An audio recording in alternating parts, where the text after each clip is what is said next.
يا أيها الناس اعبدوا ربكم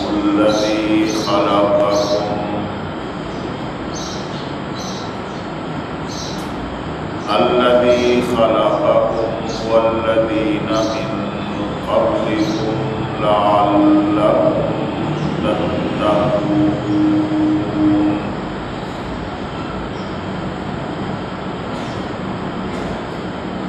وقال النبي صلى الله عليه وسلم الصلاة عماد الدين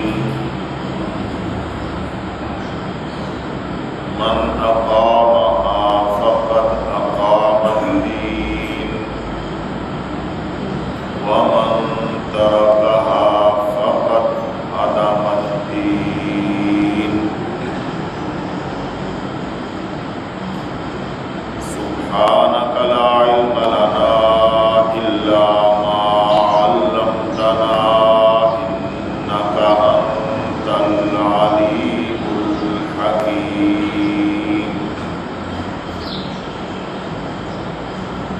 رب اشرح لي صدري ويسر لي أمري واحلل عقدة من لساني يفقهوا قولي. آمنت بالله صدق الله مولانا العظيم وصدق رسوله النبي الكريم الأمين.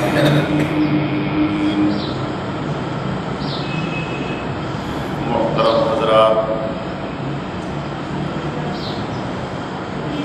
سورہ البقرہ کی اس آیت نمبر 21 کی روشنی میں خطبات جمعہ کے درمیان اسلام کے نظام عبادات پر گفتگو چل رہی ہے اور دوسرے مذاہب کے نظام عبادات کے ساتھ اس کا ایک تقابلی جائزہ پیش کیا جا رہا ہے۔ اس دعوت کی بنیاد پر کہ ہر کسی کو جائزہ لینا چاہیے، موازنہ کرنا چاہیے، تمام مذاہب کے نظام عقائد کے درمیان بھی اور نظام عبادات کے درمیان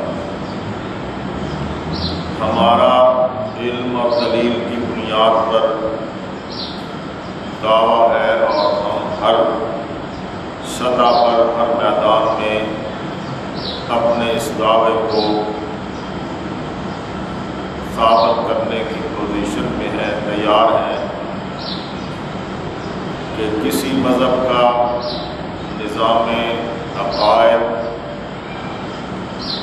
اسلام کے نظام عقائد کا مقابلہ نہیں کر سکتا اور کسی مذہب کے نظام عبادات کا کوئی مقابلہ نہیں ہے اسلام کے نظام عبادات کے ساتھ۔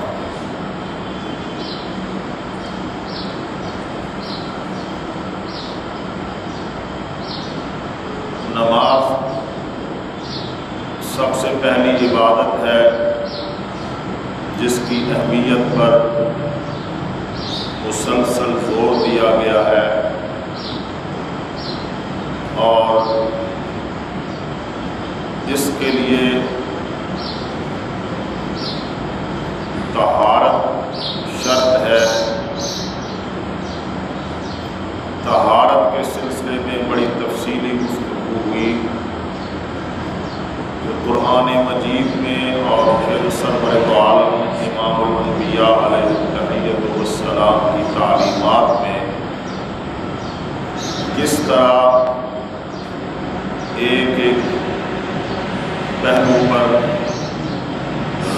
رہنمائی دی گئی ہے، تعلیم موجود ہے، اور مسلمانوں کو تربیت دی گئی ہے کہ وہ اپنے دل دماغ، اپنی سوچوں، اپنے دل میں پیدا ہونے والے وسوسوں سے لے کر اپنے لباس، اپنے جسم اور اپنے ماحول، ہر چیز کو پاک رکھیں، اس سے وہ دوسری قوموں میں ممتاز بھی ہوں گے اور اللہ کے یہاں ان کا رتبہ بھی بلند ہوگا۔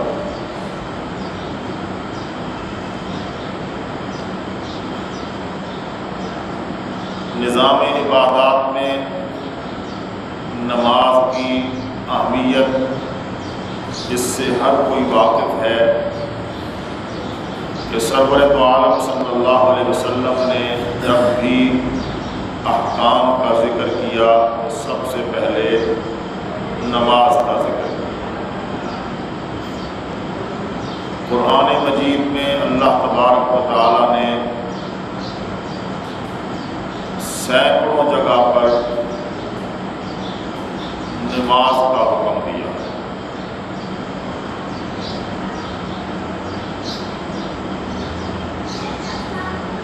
جب ابھی زکوٰۃ یا رمضان کے روزے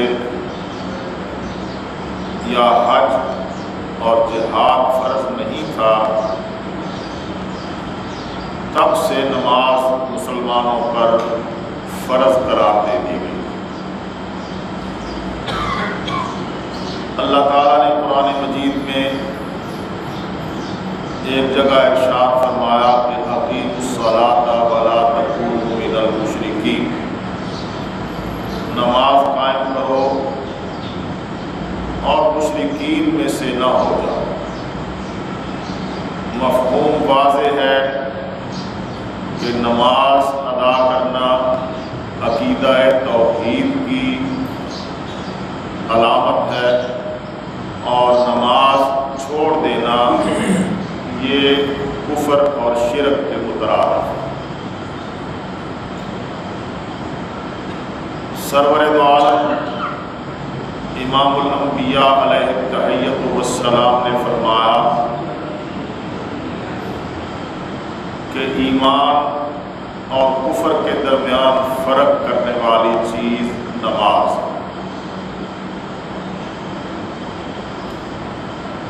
حدیث مبارک میں نے خطبے میں تلاوت کی ہے، سرور دو عالم صلی اللہ علیہ وسلم نے فرمایا کہ الصلاۃ عماد الدین، نماز دین کا ستون ہے۔ من اقامہا فقد اقام الدین، جس نے نماز کو قائم رکھا اس نے دین کی عمارت کو قائم رکھا۔ ومن ترکہا فقد ہدم الدین، اور جس نے نماز کو چھوڑ دیا اس نے دین کو گرا دیا۔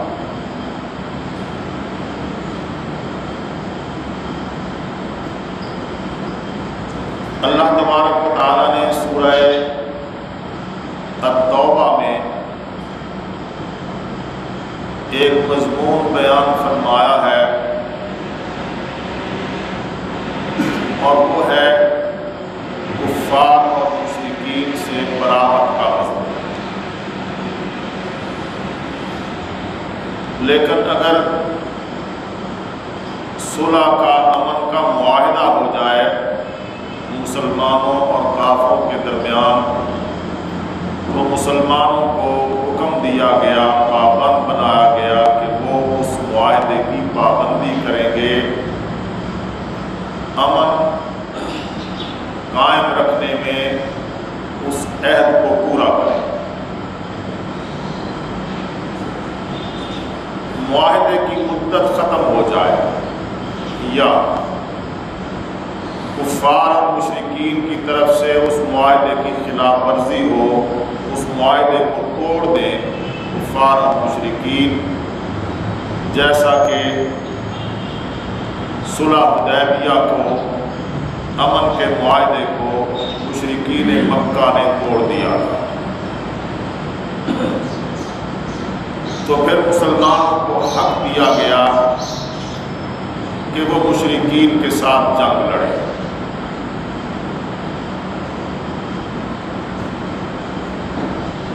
البتہ یہ بھی اسلام کی خوبی ہے، اسلام کا کمال ہے، اور کسی دوسرے مذہب میں اس طرح کی کوئی خوبی موجود نہیں کہ سال کے 12 مہینوں میں سے اسلام نے 4 مہینوں کو محترم قرار دیا اور ان کی حرمت کے پیش نظر جنگ و جدل، خون ریزی اور لڑائی کو روک دیا۔ فَإِذَا انْسَلَخَ الْأَشْهُرُ الْحُرُمُ فَاقْتُلُوا الْمُشْرِكِينَ حَيْثُ وَجَدتُّمُوهُمْ وَخُذُوهُمْ وَاحْصُرُوهُمْ وَاقْعُدُوا لَهُمْ كُلَّ مَرْصَدٍ۔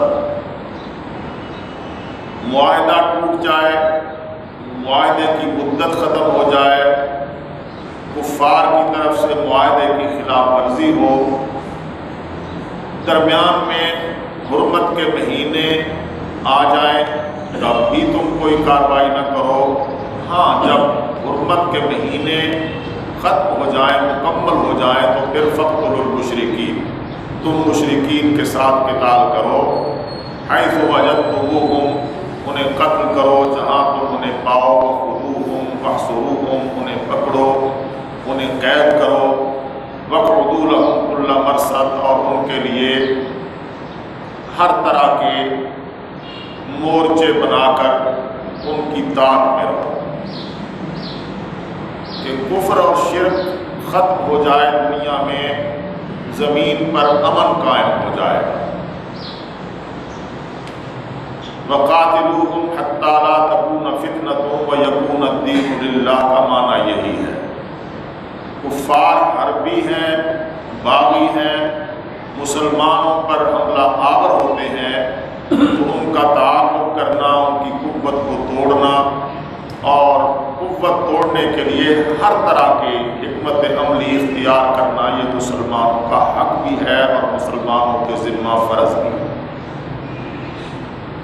لیکن آگے فرمایا کہ فَإِن تَابُوا وَأَقَامُوا الصَّلَاةَ وَآتَوُا الزَّكَاةَ فَخَلُّوا سَبِيلَهُمْ، پھر اگر وہ توبہ کر لیں، یعنی کفر اور شرک سے ایمان لے آئے، تو محض کلمہ پڑھ لینا کافی نہیں، وَأَقَامُوا الصَّلَاةَ وَآتَوُا الزَّكَاةَ، وہ نماز قائم کرنے لگے، زکوٰۃ دینے لگے، فَخَلُّوا سَبِيلَهُمْ، پھر تم ان کا راستہ چھوڑ دو اور یہ مان لو کہ انہوں نے اسلام قبول کر لیا ہے۔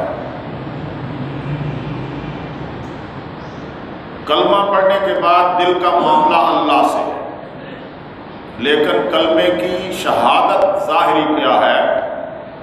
ظاہری شہادت یہ ہے کہ نماز پڑھنے لگے اور زکوٰۃ دینے لگے۔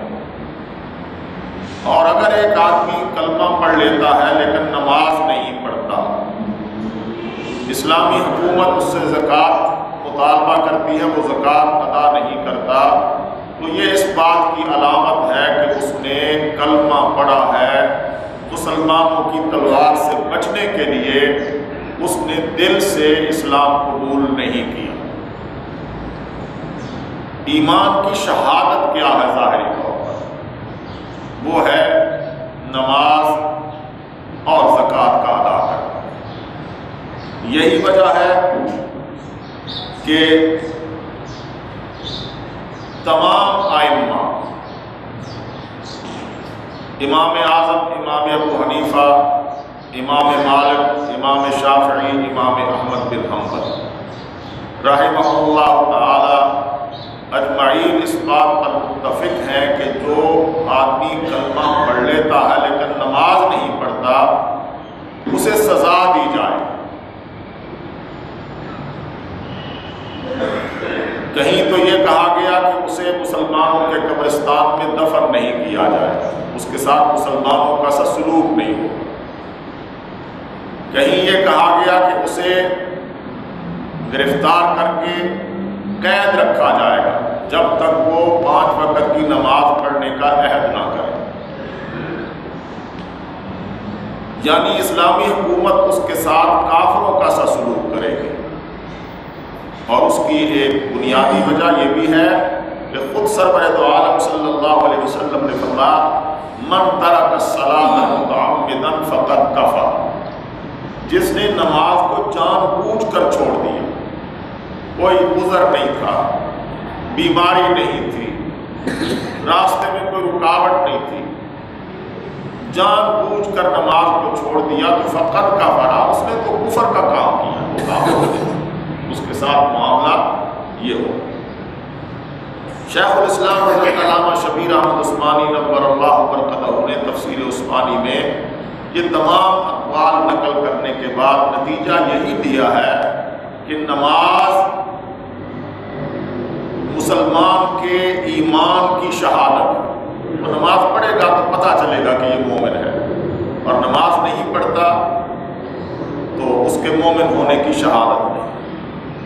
تو نماز کی اہمیت ہے، لیکن پھر جب ہم نماز کے پورے نظام کا جائزہ لیتے ہیں اور دیکھتے ہیں کہ دوسرے مذاہب کے لوگ بھی عبادت کرتے ہیں، تو ہمارا نظام ان سے بہتر کیسے ہے؟ پہلی بات تو یہ فرمائی کہ 5 صلوات فی الیوم واللیل، رات اور دن کی 24 گھنٹوں میں 5 نمازیں افترضہم اللہ تعالیٰ نے فرض کی۔ کسی مذہب کے پاس اس طرح کی کوئی بنیاد نہیں ہے۔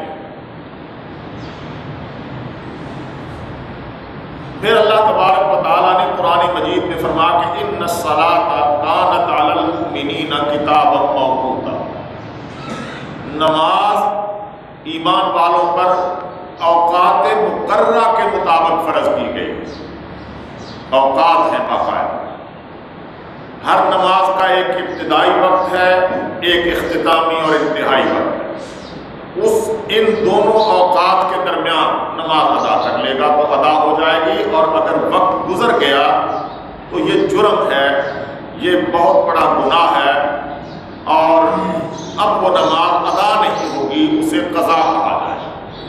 یہ باقاعدہ انتظام ہے۔ سرور دو عالم امام الانبیاء علیہ التحیۃ والسلام نے نمازوں کی گنتی بیان فرمائی ایک ایک کر، اور اللہ تبارک و تعالیٰ نے بھی قرآن مجید میں 5 وقت کی نمازوں کا باقاعدہ ایک نظم بیان فرمایا۔ سورہ طٰہٰ کے آخر میں ہے کہ فاصبر علی ما یقولون وسبح بحمد ربک قبل طلوع الشمس وقبل غروبها ومن آناء اللیل فسبح واطراف النہار لعلک ترضی۔ سورہ الروم کی آیت نمبر 17 میں بیان فرمایا کہ فسبحان الذی حین تمسون وحین تصبحون وَلَهُ الْحَمْدُ فِي السَّمَاوَاتِ وَالْأَرْضِ وَعَشِيًّا وَحِينَ تُظْهِرُونَ۔ دوپہر کا وقت بیان کیا، ظہر کا وقت بیان کیا، تصبحون صبح کا وقت بیان کیا، تمسون شام کے اوقات کی، مغرب اور عشاء کی نمازوں کا ذکر فرمایا، یعنی 5 وقت کی نمازوں کو اللہ تبارک و تعالیٰ نے قرآن مجید میں ایک ترتیب کے ساتھ بیان کر دیا، اور پیغمبر دو عالم صلی اللہ علیہ وسلم نے اس کی تشریح بیان فرما دی۔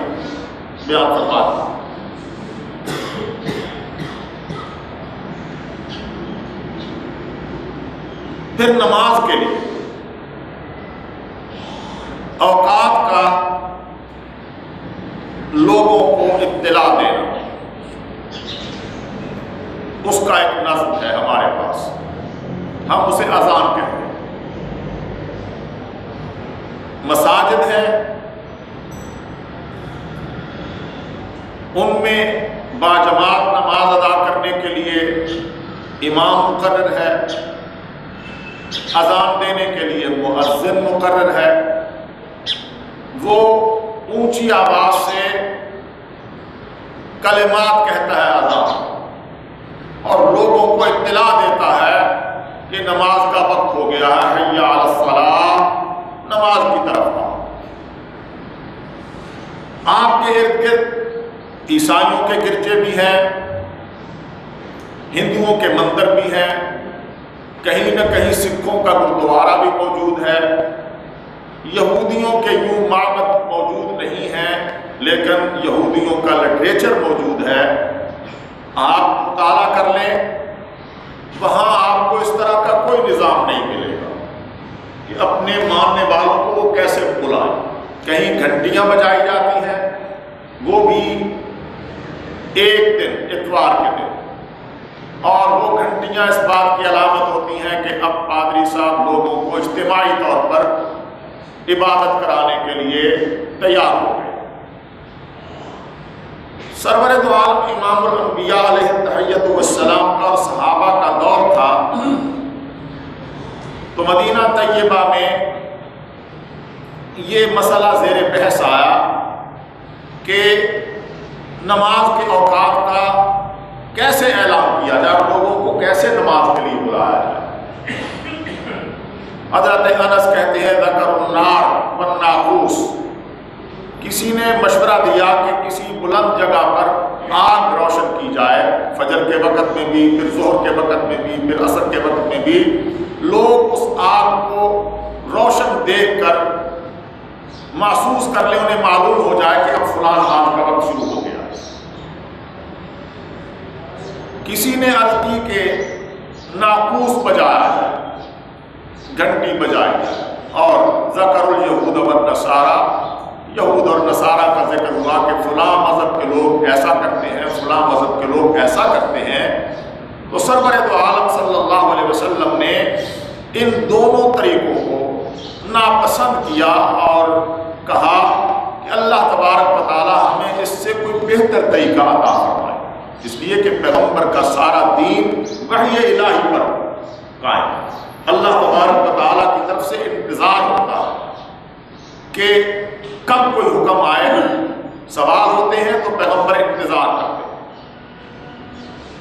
چنانچہ حضرت ابن عمر کی روایت ہے کہ کان المسلمون حین قدموا المدینہ، جب صحابہ کرام مدینہ طیبہ آئے تو یجتمعون فیتحیون للصلاۃ، نماز کے لیے جمع ہوتے تھے، گزرتے ہوئے آوازیں لگاتے چلے جاتے تھے کہ آؤ بھائی نماز کے لیے آؤ، لیکن لیس بہا ینادی احد، کوئی ایک آدمی مقرر نہیں تھا کہ جو اس کے لیے منادی کرے۔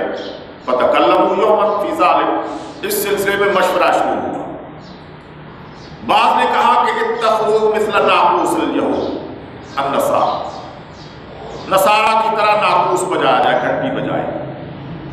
قال بعضهم قرنا مثل قرن الیہود، کسی نے کہا کہ یہود ایک ناک بجاتے ہیں، سین خالی ہے، اس کی ایک آواز لگاتے ہیں، وہ بجایا جائے۔ حضرت عمر نے کہا کہ اولا تبعثون رجلا ینادی بالصلاۃ، کیا ایسا نہیں ہو سکتا کہ ہم ایک آدمی کو بھیج دیا کریں کہ وہ گلیوں میں آواز لگا کے آ جایا کرے کہ نماز کا وقت ہو گیا۔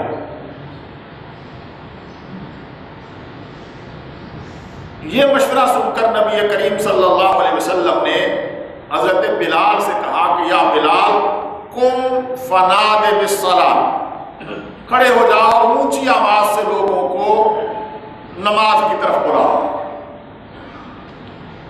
اور حضرت بلال رضی اللہ تعالیٰ عنہ کو حکم بھی یہ دیا کہ امر بلالا ان یجعل اصبعیہ فی اذنیہ فقال انہ ارفع لصوتہ، حکم دیا کہ اپنے کانوں میں دونوں انگلیاں ٹھونس لو اور پوری قوت سے لوگوں کو نماز کے لیے بلاؤ۔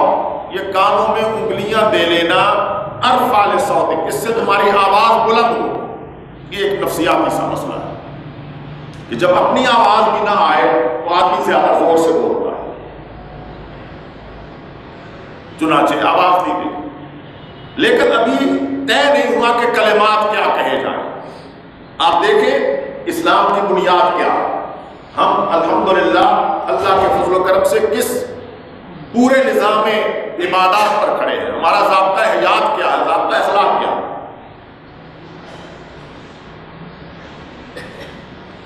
صحابہ میں سے ایک صحابی ہے حضرت عبداللہ بن زید بن عبد ربی. انہوں نے ایک خواب دیکھا.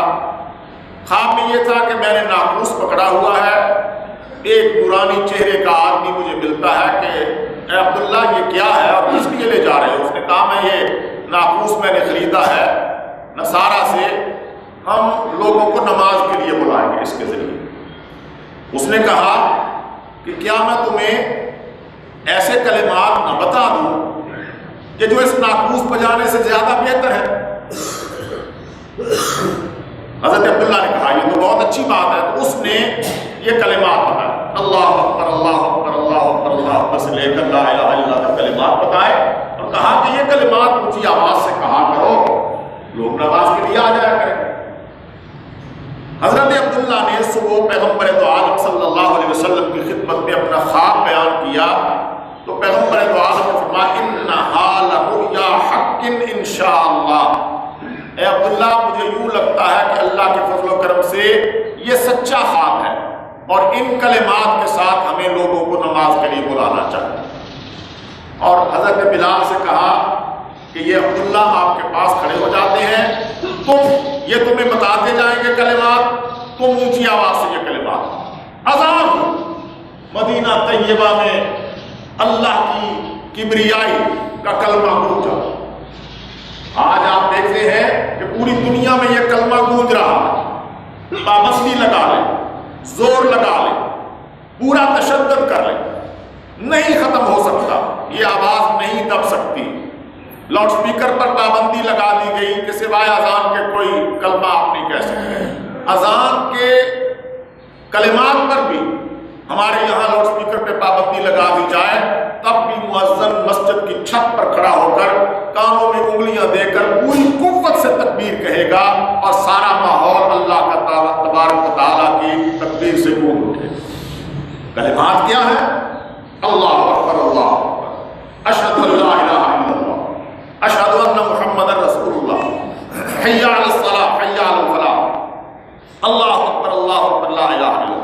اللہ کی کبریائی بیان ہو رہی ہے, اللہ کی الوہیت کی شہادت دی جا رہی ہے, محمد صلی اللہ علیہ وسلم کی نبوت اور رسالت کی گواہی پیش کی جا رہی ہے, لوگوں کو نماز اور فلاح کی طرف بلایا جا رہا ہے, تکبیر کہی جا رہی ہے اور یہ کہا جا رہا ہے کہ لا الہ الا اللہ, اللہ کے سوا کوئی عبادت کے لائق نہیں. یہ کلمات جب سنے فجر کی اذان کے لیے حضرت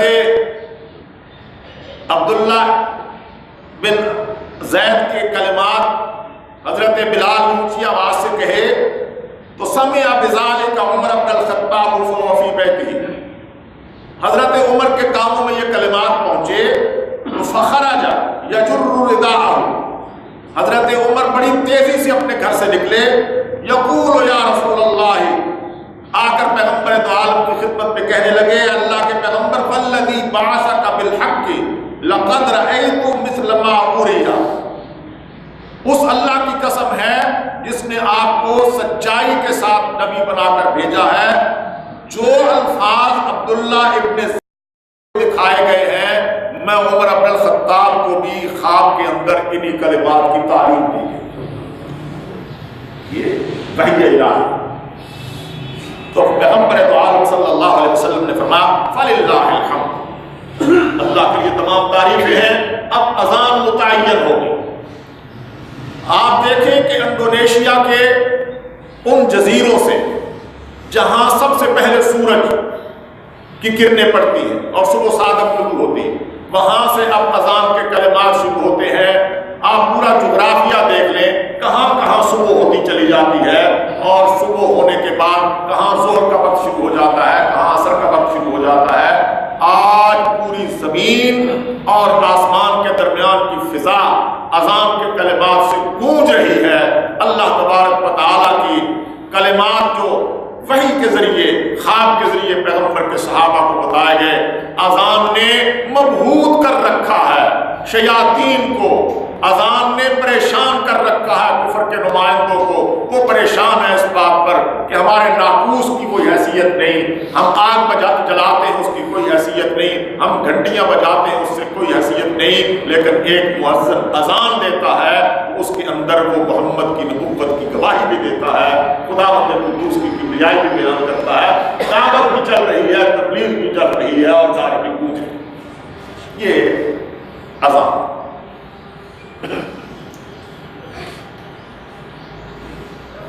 5 وقت کی اذان۔ سرور دو عالم امام الانبیاء علیہ التحیۃ والسلام نے پھر اس اذان کے لیے باقاعدہ ایک نظم بیان فرمایا۔ حضرت عائشہ کہتی ہیں کہ اذا سمع المؤذن یتشہد قال وانا، جب مؤذن گواہی دیتا اشہد اللہ الہ الا اللہ اشہد ان محمد رسول اللہ، تو پیغمبر دو عالم بھی کہتے میں بھی گواہی دیتا ہوں، جو کچھ تم کہہ رہے ہو میں محمد بھی اس کی تصدیق کرتا ہوں، گواہی دیتا ہوں کہ تم ٹھیک کہہ رہے ہو۔ پھر یہ کہا کہ سننے والا اذان کے کلمات کا جواب دے، جیسا مؤذن کہتا ہے ویسا کہے، جب اذان ختم ہو جائے تو اس پہ درود پڑھے، درود پڑھنے کے بعد یہ دعا مانگے اللہم رب هذه الدعوة التامة والصلاة القائمة، اور پھر آخر میں فرمایا کہ جو آدمی مؤذن کی اذان کے کلمات کا جواب دیتا ہے، بعد میں مجھ پہ درود پڑھتا ہے اور یہ دعا مانگتا ہے، میں اسے ضمانت دیتا ہوں کہ قیامت کے دن میں محمد اس کی شفاعت ہوں۔ سارے کا سارا معاملہ رہنمائی ہو۔ مؤذن کے فضائل بیان کیے، فرمایا المؤذن مؤتمن ضامن، مؤذن تمہاری نمازوں کا ضامن ہے، امام تمہاری جماعت کی نماز کا ضامن ہے، وہ تمہیں اوقات بتاتا ہے، یہ تمہاری نماز آگے بڑھ کر تمہاری رہنمائی کرتا ہے۔ من اذن 12 سنة، آپ دیکھ لیں کہ ہم میں سے کتنے لوگ ہیں جو اذان کے وقت اذان دینے کی خواہش رکھتے ہیں یا کبھی اذان دے دیتے ہیں۔ عام کر دی، ہر مسلمان مؤذن ہونا چاہیے۔ گھر میں آپ 4 آدمی نماز پڑھنے لگے، ایک آدمی اذان کہے، سفر میں ہے نماز کا وقت ہو گیا ہے ٹھہر گئے ہیں وہاں اذان دے۔ حتیٰ کہ یہاں تک کہا گیا کہ اگر ایک آدمی اکیلا سفر کر رہا ہے، صحراؤں کا، پہاڑوں کا، جنگلوں کا اکیلا سفر کر رہا ہے، اس کے لیے بھی بہتر یہ ہے کہ جب نماز کا وقت ہو جائے تو وہ اترے اپنی سواری سے، وضو کرے، اذان کہے، اقامت کہے اور نماز ایک رہنمائی ہے۔ اور پھر اس کے بعد فرمایا کہ جس آدمی نے 12 سنة 13 برس تک مسلسل اذان دی، وجبت له الجنہ وکتب له بتعظیمہ فی کل یوم 60 حسنہ، اللہ تبارک و تعالیٰ اس کے لیے جنت کو واجب کر دیں گے اور روزانہ اس کے لیے اس کے اذان کے کلمات کے برابر ثواب لکھا جائے۔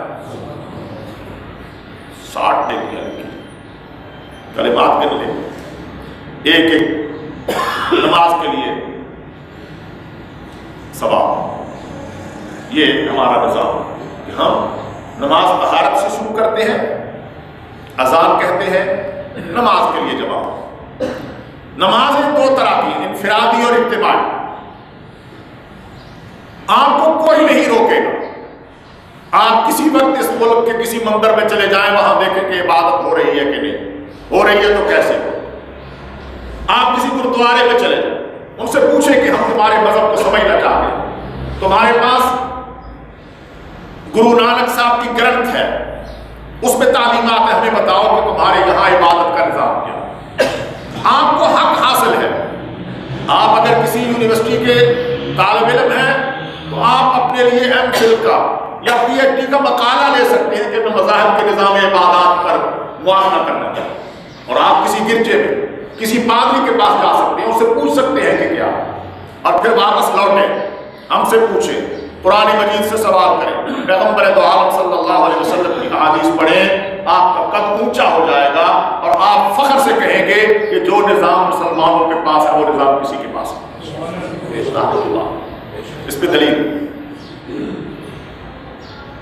آج پریشانی کیا ہے کہ ایک باولا ہو گیا ہے پادری، وہ کہتا ہے قرآن کو جلا ہے۔ آخر قرآن کو جلانے کی وجہ کیا؟ تکلیف کیا؟ کسی کو پریشانی کیا؟ پہلے اس نے جلایا تو کیا پوری دنیا میں قرآن کی تبلیغ اور دعوت ختم ہو گئی؟ پیٹ میں درد کیوں ہو رہا؟ اور اس کے پیچھے پورا نظام ہے کلیسیا، یہ شکست ہے چرچ کی، یہ شکست ہے عیسائیت کی، یہ شکست ہے عیسائی سامراج کی۔ جب کوئی جوا ہار جاتا ہے تو وہ گالیوں پہ اتر آتا ہے، وہ لڑنے کے لیے تیار ہو جاتا ہے۔ 14 صدیوں میں علم اور دلیل کے میدان میں مسلمانوں نے ہر مذہب کو شکست دی ہے اور مسلمان فاتح ہوئے، اس لیے کہ قرآن کے آیت بیان لکل شیء، اس میں ہر چیز کی وضاحت موجود ہے، اصول اور ضابطے موجود ہیں، رہنمائی موجود ہے۔ وَأَنزَلْنَا إِلَيْكَ الذِّكْرَ لِتُبَيِّنَ لِلنَّاسِ مَا نُزِّلَ إِلَيْهِمْ، اے میرے پیغمبر، ہم نے آپ پر قرآن اس لیے نازل کیا ہے تاکہ لوگوں کے سامنے آپ کے تمام احکام واضح طور پر وضاحت کے ساتھ بیان کر دیں، اور پیغمبر نے وضاحت کے ساتھ بیان کر دی۔ کیا ایک دفعہ پھر 300 سے زائد قرآن مجید کے نسخے لے کر کسی گرجے میں بیٹھ کر ایک باولا وہ ان کو آگ لگا کر جلا دے گا تو پھر قرآن مجید کی تعلیم بند ہو جائے گی، تربیت بند ہو جائے گی؟ مدرسہ قائم ہے، ملا زندہ ہے، یہ قرآن ایک زندہ کتاب ہے، اسلام ایک بائبل نے ہندوؤں کی ویدوں نے، سکھوں کی گرنتھ نے کیا دیا ہے دنیا کو؟ میں پورے دعوے کے ساتھ کہتا ہوں، آپ مطالعہ کریں، میں نے جس حد تک ہوا ان کا مطالعہ کیا، انہوں نے انسانیت کو سوائے بدکاری کے، شراب نوشی کے، بڑوں کی توہین کے کچھ نہیں دیا۔ یہ دنیا میں آپ جتنے شراب دیکھ رہے ہیں، جتنی آپ زناکاری دیکھ رہے ہیں، یہ یورپ سے چلی ہے، اس لیے کہ ان کی بائبل ان کو تحفظ فراہم کرتی ہے۔ بائبل میں یہ کہا گیا ہے کہ فلاں فلاں انبیاء بھی شراب پیا کرتے تھے، نعوذ باللہ۔ بائبل میں یہ کہا گیا ہے کہ حضرت سلیمان علیہ السلام اپنے بڑھاپے میں حسین بت پرست عورتوں کے عشق میں مبتلا ہو کر بت پرست بن گئے تھے۔ انہوں نے ان حسین عورتوں کی خوشنودی حاصل کرنے کے لیے بت خانے قائم کیے۔ حضرت نوح علیہ السلام کے بارے میں نے پہلے بھی ایک دفعہ کہا کہ حضرت لوط علیہ السلام کے بارے میں، حضرت داؤد علیہ السلام کے بارے میں جو تاثر دیا ہے بائبل نے اور جو مضامین بیان کیے ہیں، الیاذ باللہ، اللہ جانتا ہے، زبان پر وہ لفظ نہیں آ سکتے کہ انبیاء کے بارے میں وہ کیا کچھ کہا گیا ہے۔ تو جتنی شراب نوشی ہے، جتنی زناکاری ہے، بائبل کے ماننے والے لوگ کہتے ہیں کہ اگر تو شراب پی سکتا ہے تو میں کیوں نہیں پی سکتا؟ وہاں کی لڑکیاں یہ کہتی ہیں کہ اگر مریم کماری ماں بن سکتی ہے تو میں کیوں نہیں بن سکتی؟ یہ جو کماری عورتوں کماری مائیں بن رہی ہیں اور 12 14 سال کی عیسائی لڑکیاں زنا میں مبتلا ہو رہی ہیں، زنا کے اڈے قائم ہیں، وہاں آپ پوری دنیا میں زنا کو کاروبار کے طور پر آپ کہیں نہیں دیکھیں گے جتنا بڑا کاروبار جو ہے یہ یورپ میں موجود ہے، عیسائی دنیا میں موجود ہے۔ کیوں؟ اس لیے وہ یہ کہتی ہے کہ اگر مریم تمہاری ماں بن سکتی ہے تو میں تو نہیں بن سکتی۔ اور پھر اس طرح بائبل نے، یہود اور نصارہ کے مذہبی لٹریچر نے دنیا کو بددیانتی دی ہے، دنیا کو خون دیا ہے، قتل و غارت کے، یعنی آپ اندازہ کریں گے کہ حضرت یعقوب علیہ السلام کے بیٹوں کے بارے میں یہ بات موجود ہے کہ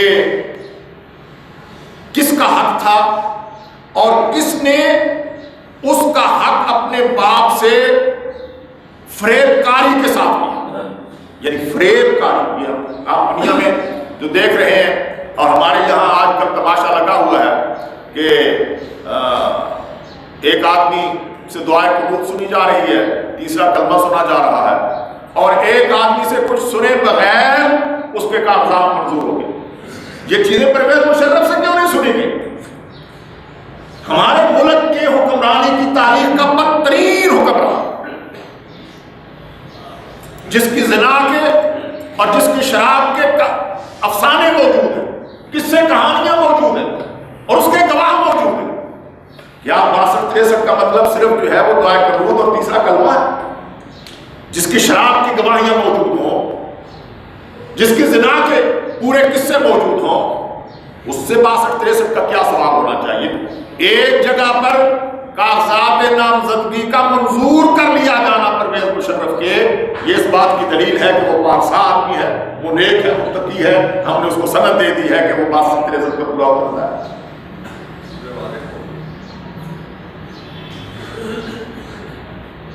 حقوق نسواں کے نام پر یہاں جو قانون سازی اس نے بندوق کے زور پر کروائی، یہ ٹھیک ہے کہ اس میں 70-80-90 متحدہ مجلس عمل کے ملا بھی موجود تھے، اور یہ ظلم ہوا کہ پارلیمنٹ میں حدود اللہ کو پامال کیا.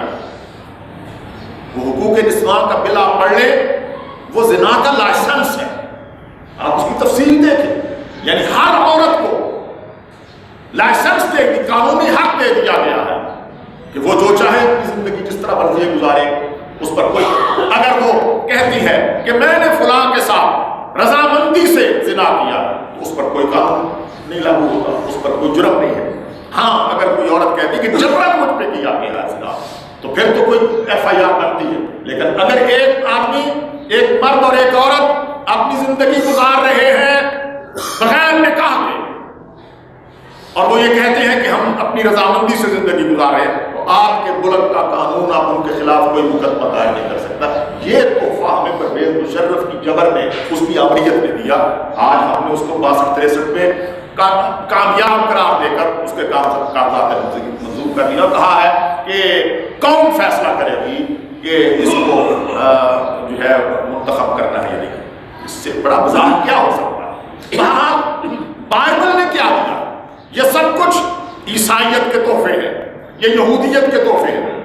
قرآن مجید میں سرور دو عالم امام الانبیاء علیہ التحیۃ والسلام پر جو قرآن نازل ہوا، آپ بسم اللہ کی با سے لے کر الناس کی سین تک پڑھ لیں، کوئی ایک آیت نکالے، کوئی ایک جملہ نکالے جس میں فحاشی کو، عریانی کو، بددیانتی کو، شراب نوشی کو، ایک دوسرے کا خون بہانے کو کوئی تحفظ دیا گیا ہو، کوئی فروغ دیا جاتا.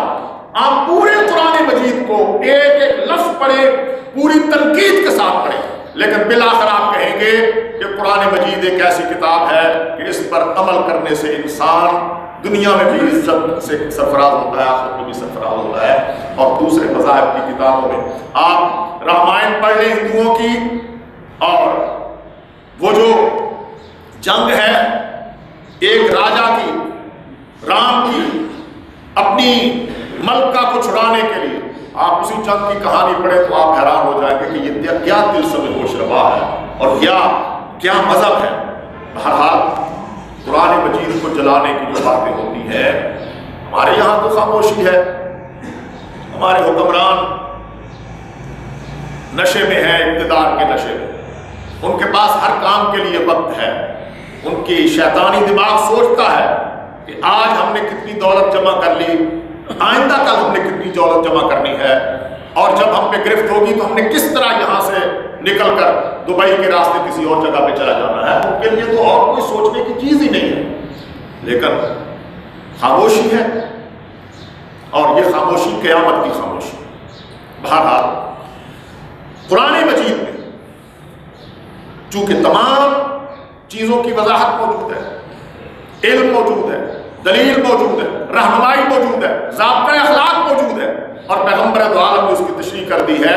اس لیے رات کو جو قومیں رات قائم رکھنا چاہتی ہیں، اندھیرا قائم رکھنا چاہتی ہیں، لوگوں کو استحصال کے ذریعے اپنا غلام بنائے رکھنا چاہتی ہیں، اور وہ چاہتی ہیں کہ شراب بھی چلتی رہے، زنا بھی ہوتی رہے، بدعنوانی بھی ہوتی رہے، ہم مال میں خیانت بھی کرتے رہے، جس پر جی چاہے ہم چڑھ دوڑیں اور ان کا خون بھی بہاتے رہیں، اور ہمیں مذہب تحفظ دیتا رہے.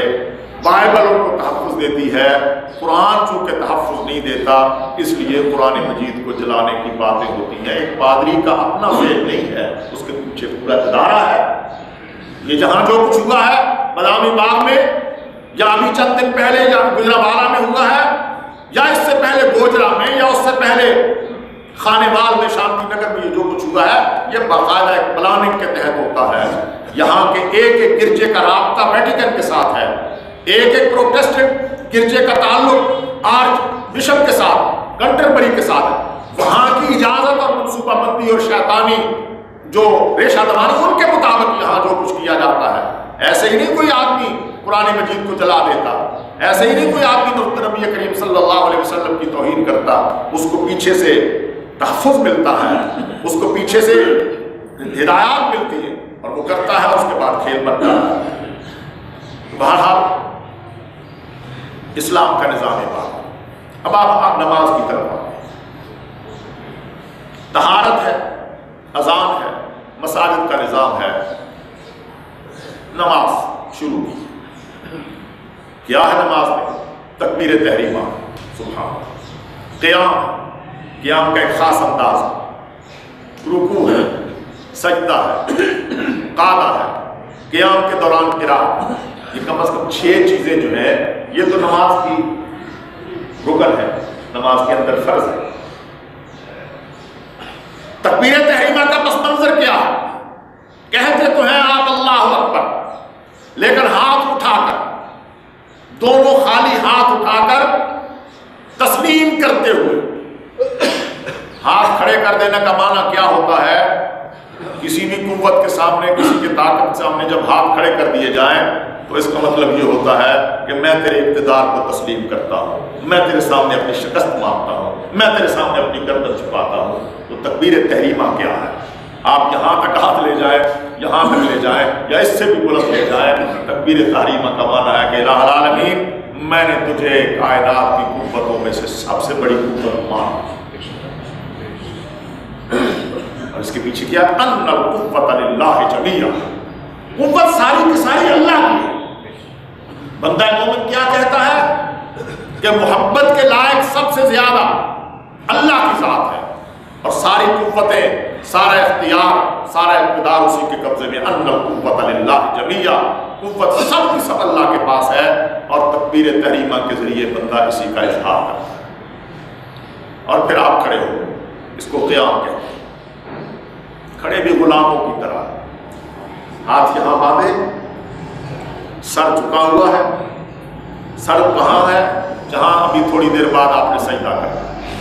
یہ قیام کی حالت آپ دنیا میں دیکھیں کہ بادشاہوں کے سامنے غلام یوں ہاتھ باندھ کے کھڑا ہوا کرتے تھے, انہیں سجدہ کیا کرتے تھے.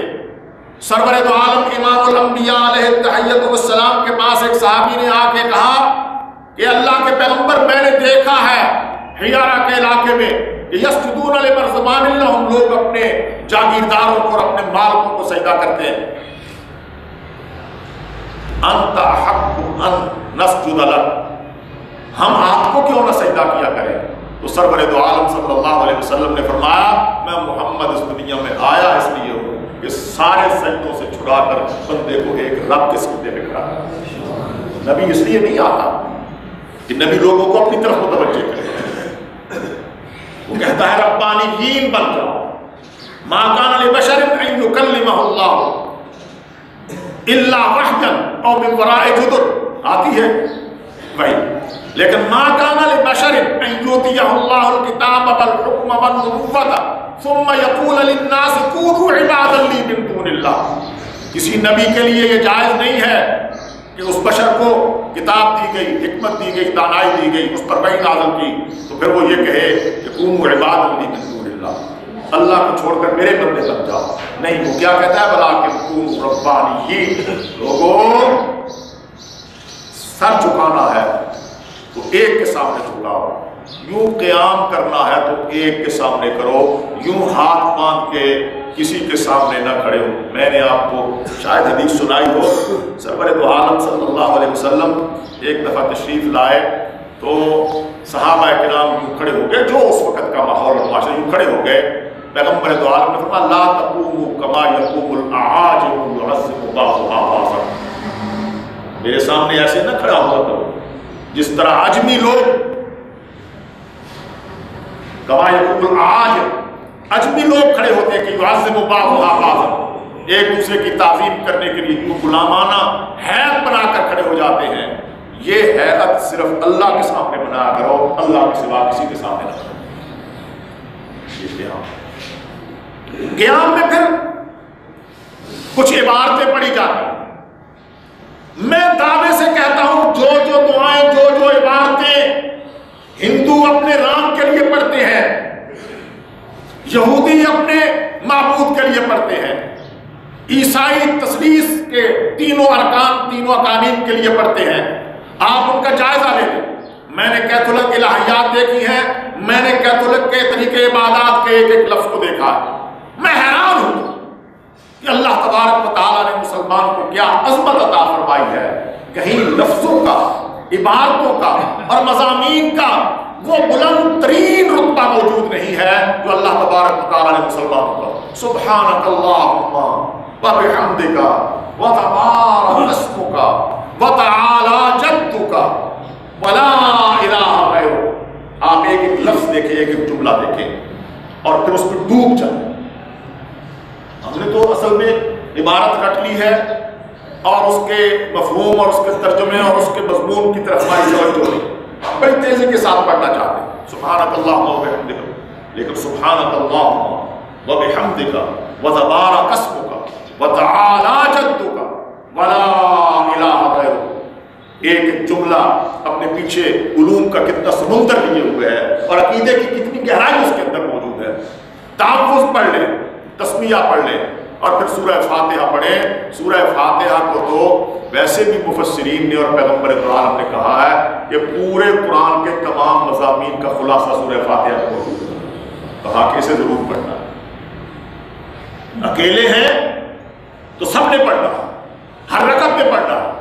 امام کے پیچھے ہیں تو امام کا پڑھا ہوا تمہارے لیے کافی ہے. سورہ فاتحہ ہوگی. الحمدللہ رب العالمین الرحمن الرحیم مالک یوم الدین ایاک نعبد و ایاک نستعین. کیا عہد ہے، کیا اقرار ہے، کیا تسلیم ہے.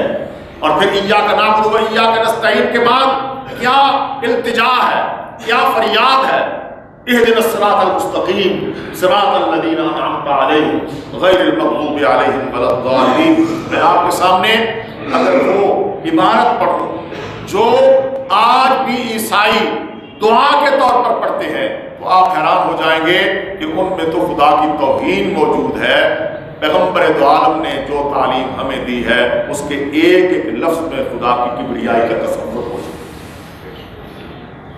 ہے. آپ قرآن مجید کی کسی ایک صورت کو پڑھتے ہیں، قرات کو پڑھتے ہیں. اب تکبیر کہہ کر رکوع میں چلے. رکوع کیا ہے؟ سبحان ربی العظیم، کھڑے ہو گئے، سجدے میں چلے گئے. سجدہ کیا ہے؟ سبحان ربی الاعلیٰ. اس بات کا اقرار کہ میرے اللہ ضرورتیں تو میری بہت زیادہ تھیں، جبر مجھ پہ بہت زیادہ تھا، حکومتوں نے مجھے اپنے سامنے جھکانے کی کوشش کی، امریکہ اور برطانیہ اور یہود و نصارہ کی ساری قوتیں میرے خلاف تھیں، لیکن یہ گردن جو میں نے کسی کے سامنے نہیں جھکائی تیرے سامنے جھکا.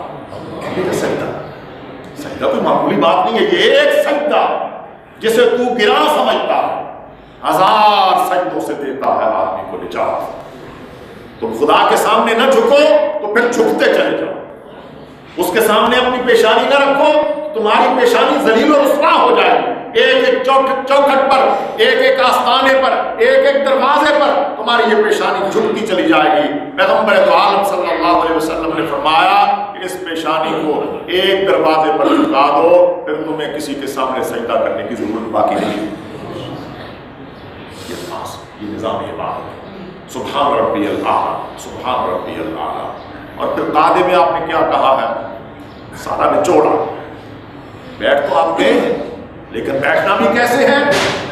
جیسے شاگرد استاد کے سامنے بیٹھتا ہے، جیسے مرید پیر کے سامنے بیٹھتا ہے، جیسا چھوٹا بڑے کے سامنے بیٹھتا ہے. یہ قاعدے کی جو حیات ہے. ہاں معذور کے عالم میں، آدمی بیماری کے عالم میں، درد ہے، تکلیف ہے، جیسے بیٹھتا ہے بیٹھتا ہے. لیکن عام حالات میں پیغمبر دو عالم نے فرمایا صلو کما رأیتمونی اصلی، جس طرح تم میں محمد کو نماز پڑھتے ہوئے دیکھتے ہو، جس طرح میں نے قاعدہ کیا ہے تم بھی اسی طرح قاعدہ کرو. بیٹھ کر غلاموں کی طرح شاگردوں کی طرح، عاجز لوگوں کی طرح، اور کہا کیا ہے التحیات للہ والصلوات والطیبات السلام علیک ایھا النبی ورحمۃ اللہ وبرکاتہ، السلام علینا وعلی عباد اللہ الصالحین، اشہد ان لا الہ الا اللہ واشہد ان محمدا عبدہ ورسولہ۔ آپ ان میں سے ایک ایک کلمے کو دیکھیں تو آپ کو اندازہ ہوگا کہ بندہ مومن کو اللہ تبارک و تعالیٰ نے کتنی عزت دی ہے، کتنی عظمت دی ہے، کتنی فضیلت دی ہے، اور دوسرے مذاہب جو ہیں ان کے پاس کچھ نہیں ہے، اللہ تعالیٰ نے مسلمان کو کتنے بڑے علمی سرمایہ سے نوازا ہے۔ یہ نظام عبادات اللہ نے زندگی اور توفیق بخشی، وہ کچھ اور مسائل بھی بیان کریں گے، پھر زکوٰۃ کا، پھر روزے کا، یہ سارے کا سارا نظام عبادات بیان ہوگا۔ اللہ سے دعا ہے اللہ ہم سب کو سمجھنے کی اور عمل کرنے کی توفیق عطا فرمائے۔